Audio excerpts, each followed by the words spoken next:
What is up, guys? It's your boy Rick Kakis, and today we are going to be showcasing a bunch of weapons that are going to be meta in PvE for Season 18 of Destiny 2. Now, how do I know this? Because I've already made some similar videos talking about the best legendaries and exotics to get for Arc 3.0, and those videos are still very relevant, and in fact, there's a bit of crossover with this video.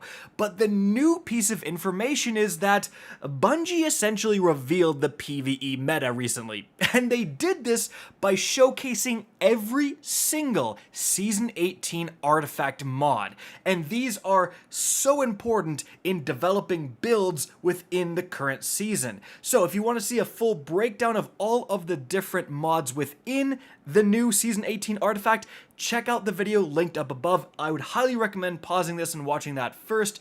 But in this video, we're going to be showcasing all of the different anti-champion mods and shouting out a few weapons that can use them as just massive PvE heavy hitters that are, again, likely going to be absolutely cracked within the new meta. Guys, being able to deal with champions is super important in not just Nightfalls. Likely the new raid is going to have some champions. In solo lost sectors to get the new exotics, like extremely relevant. One of the best weapons available right now in the current season is a rinky-dink world drop scout rifle, the solar scout rifle, just because, again, it can deal with unstopped champions and it can get explosive plus shoot to loot. But I digress. Let's start here with the first Season 18 perk, Overload Bows. So this is huge. Bows are the best weapon type in the game for dealing with overload champions, aside from the exotic Divinity Trace Rifle. And that's because one shot can stun them. And if you've ever tried to use overload SMGs or auto rifles, you know it takes like multiple magazines sometimes to get that done. So the first bow we're shouting out here is the Arsenic Bite 4B. Guys, this is Arc as well, so it's gonna work with all those new Arc 3.0 builds. It can get Rampage and Explosive Head. You especially want Explosive Head to guarantee the one-shot stun on champions. Fantastic weapon. Its stock went up even higher once these artifacts got announced. Moving on from there, however, another great one, the Trinity Ghoul. Like, this Arc exotic bow is one of the best weapons in the game for dealing with red bar enemies. It was already looking pretty good with Arc 3.0, and now it can also deal with champions. Seriously, Trinity Ghoul is going to be cracked next season. But another one I wanted to shout out here is actually the Fell Taradiddle. This is one of the best bows in the game, but people sleep on it so much. It's craftable, so you can guarantee a god roll. It goes in the kinetic slot, unlike the other two weapons we looked at, and it can get Archer's Tempo plus Explosive Head. Especially if you get Enhanced Archer's Tempo, it goes from a 2-second effect to a 3-second effect, which is actually a pretty big deal when we're talking about significantly improving the draw time. So don't sleep on the Fell Taradiddle. Absolutely something you should craft and try to level up before the new season starts. But moving on from there, guys, the next anti-champion mod is Unstoppable Pulse Rifles. So, Pulse Rifles already anti-champion this season, and we know some of the best ones. Honestly, the new purpose here, I did a full video on this.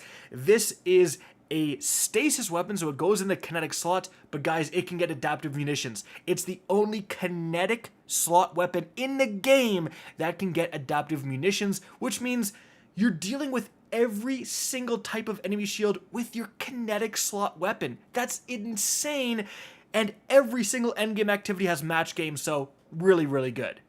But next up, we actually have the Horror's Least Pulse Rifle, just re-added this season, and it can get a pretty capable PvE role of Perpetual for better reload speed, plus Vorpal to do more damage against champions, but importantly, guys, it can get stunning recovery, where stunning a champion partially refills your magazine, triggers health regen, and improves your recovery for a short duration. After using some guns in Grandmasters that have this, it makes a huge difference. Like, it will save your life so often.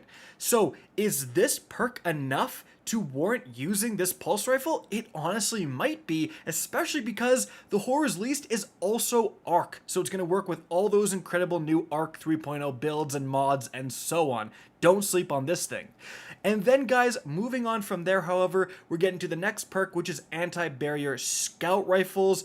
Really, really good mod. Like, this is often where you see scout rifles see some of their highest usage rates in PvE. So of course we have the classic Night Watch, one of the best PvE scouts in the game, and you can get this amazing roll of overflow plus explosive by simply doing the New Lights quest. So if you're a veteran player, go to the Abandoned Quest kiosk in the tower, accept it, play a little bit of it, and you will get this roll guaranteed, which is, again, one of the best rolls out there.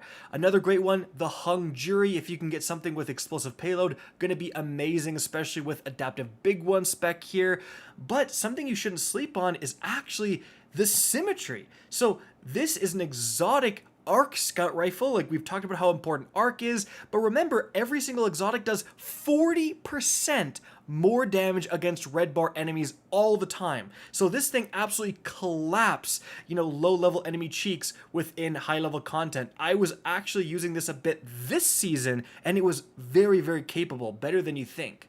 Next up, we have anti-barrier auto rifles, which honestly you're probably not going to use over scout rifles, but if you do want to use some, a great one to call out here is the Duty Bound, because this does have access to stunning recovery. Again, I was using this against Overload champions, I think last season. It was fantastic. Then we have the Shadow Price, another really good one from a long time ago. Overflow plus 1 for all is fantastic, great range here, and its archetype got a buff recently. But next up, guys, really interestingly, in this first column, we actually have unstoppable shotguns. Yeah, we usually don't find a special weapon that can deal with champions this early on within a seasonal artifact, but I mean, this could matter quite a bit. Something like the Heritage here, the king of PvE shotguns with reconstruction, so it can auto load and go up to 12 or more, 14 rounds in a magazine. Absolutely insane here, guys. Or an easier to get one is the Fortismo from Vanguard activities, and you can get something like Lead from Gold plus Focus Fury. I think you can also get 4th times the Charm plus Focus Fury as well for insane damage. Vanguard's Vindication is going to give you a little bit of healing as well.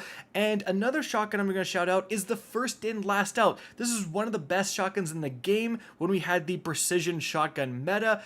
Auto-loading plus Vorpal weapon is phenomenal. It's arc as well, so getting like 25% more damage from arc wells thanks to the Font of Might mod potentially, and that's going to be amazing. And all of these are slug shotguns because you want the best range possible, right? Like, even if you do barely any damage, you can stun the champion from pretty far and then move in close to do your actual damage. But the last shotgun I'm going to shout out here, guys, is the tractor cannon, right? Like, hey, exotics work with these mods now, and the tractor cannon is one of the best weapons in the game for applying a weaken effect to enemies, so you're going to do significantly more damage, but now it's going to be stunning, so you can potentially, with one shot of tractor cannon, stun and apply a weaken to that unstopped champion, and then your teammates come in, or you switch to maybe your special shotgun and just absolutely demolish that champion. Could actually be real cheeky.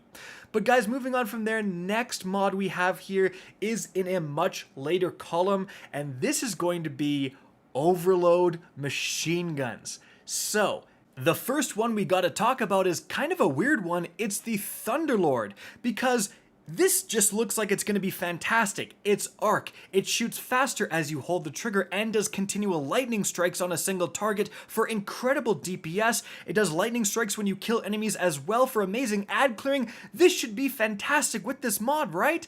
Well, it's actually kind of useless with this mod because it's actually getting intrinsic overload rounds. So you could just put on the Thunderlord, you don't have to spend the 6, 7, 8 energy, whatever it's going to cost, on overload LMGs for your gauntlets, and then use that energy for other great mods. So that's actually really, really powerful. But moving on from there, another exotic here that isn't getting any intrinsic anti-champion mods, the Xenophage. But this is still a phenomenal weapon. Basically, infinite range. It has explosive shots, it does a ton of damage, and put on a 1-cost mod and it can make Warmind cells really easily because again, it's making solar explosive damage. So this has already seen play in endgame activities in certain metas. Potentially, it has a chance to come back. Moving on from there to some legendary machine guns, the first one I'm going to shout out here is the Swarm. Very old Nightfall weapon, but if you have the role of the OG Bottomless Grief Nightfall perk, plus just a magazine increasing perk like Extended Mag, guys, you can see I have 74 rounds in the magazine all the time. I don't have to do anything weird, I just have it, no matter what. Plus Vorpal Weapon and a That Big One spec, you're going to be chunking with this thing.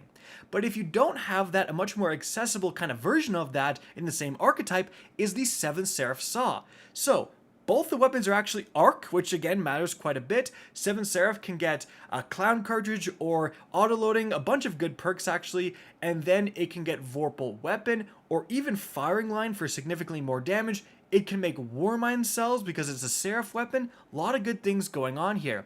But the last machine gun I'm going to shout out here is actually the Avalanche. A lot of you guys might have access to this thing because it was dropping like crazy in the Christmas event, but it can get auto-loading or a subsistence, and if you got a double perk roll like me, you could potentially have them both at the same time, which is amazing. Plus Vorpal Weapon, this is just a really solid all-around weapon. Moving on from there, guys, the last anti-champion perk we're going to talk about here, and the one that is probably going to matter the most and shape the meta the most, is anti-barrier snipers. Guys, last time this was in the meta, you were using snipers in every single Nightfall loadout, and it made a huge difference. It was one of the easiest seasons ever for Grandmasters just because having your sniper able to deal with barrier champions that are present in a ton of Nightfalls, it was just so darn powerful. So the weapon I ended up using the most last time this was around was the Secession. Now this comes from the Deepstone Crypt raid. It can get reconstruction on a sniper absolutely nuts, and you can actually see here I went for the high damage roll of reconstruction plus Vorpal Weapon, and then I'm actually using boss spec or major spec would also be good, and then I'm using tac mag, so I have a 4-round magazine and that goes up to 8 rounds with reconstruction.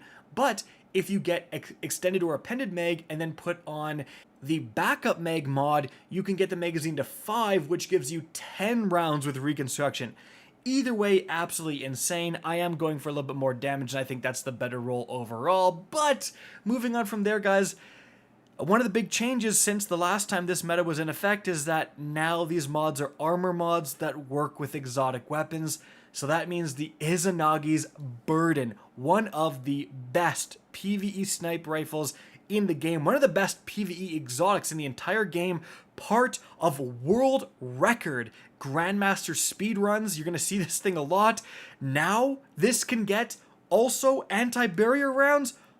Oh my god. Like, I predict you're going to see a lot of Izanagi's Burdens in Grandmaster loadouts this upcoming season. Like, such a phenomenal weapon. It can deal with champions now itself. Like, again, this thing is going to be amazing. But something else I wanted to shout out, and it's actually, again, a new weapon added this season, the Silicon Necroma. So this thing can get triple tap, and with an extended or appended mag plus backup mag, you can get it to 5-round magazine, which means triple tap triggers twice for 7 rounds total, plus Focus Fury for a bunch of extra damage. But importantly, again, this is the only sniper in the game that can get stunning recovery. And for some players out there, you may find it more worthwhile to give up a little bit of damage opposed to the Secession and the Izanagi's Burden, or in the case of the Burden, give up a lot of damage to get significantly more survivability thanks to stunning recovery. So I wouldn't be surprised to see a lot of people use the Neuroma for that capability. And then, guys, the last weapon we're talking about today is one of arguably the best PvE sniper in the entire game. It's another old Nightfall weapon. It's the Uzume RR4.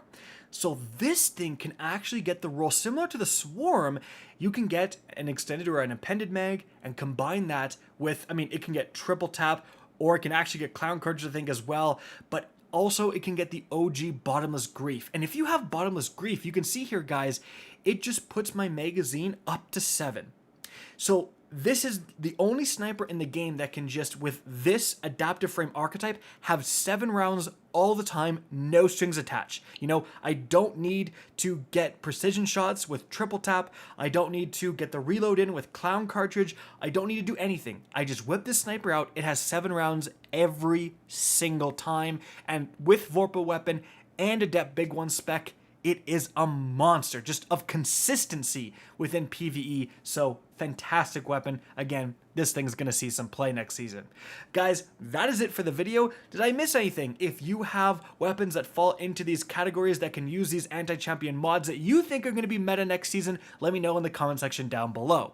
I hope you enjoyed this video and found this informative. If you did, please remember to help me out by simply rating and especially sharing this video. If you guys wanna see more Destiny 2 content similar to this, don't be afraid to slap that subscribe button. If you wanna get in touch with me and keep up to date with the latest channel activity, the best way is to follow me on Twitter at RickCacus. That is linked in the description down below. Again, I hope you enjoyed the video, and as always, have a good day.